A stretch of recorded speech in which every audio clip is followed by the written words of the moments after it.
नरक भोगोगे, नरक नरक भोगोगे, पक्का कह रहे हैं, पक्का नरक भोगोगे। अंबा जी का सही नाम क्या है जानते हो? जगदम्बा। कहते हो ना जगत जननी, तो बकरे की जननी नहीं है। ऐसे साधारण अम्मा भी नहीं होती थी, जगदम्बा कैसे हो जाएगी? ए मूर्खो, अपने हाथ से काटा था अंबा जी ने जब जड़ भरत जी की बलि देने जा रहे थे ना, तो स्वयं भद्रकाली प्रकट होकर अपने समस्त उपासना करने वालों के गले काटे थी। ये बात ध्यान रखना, किसी जीव की हिंसा जगदम्बा को पसंद नहीं है।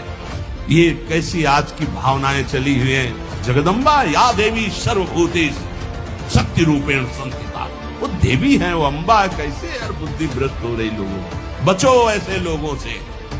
प्रसाद में अभक्ष पदार्थ देते हैं कि अंबा जी का प्रसाद है।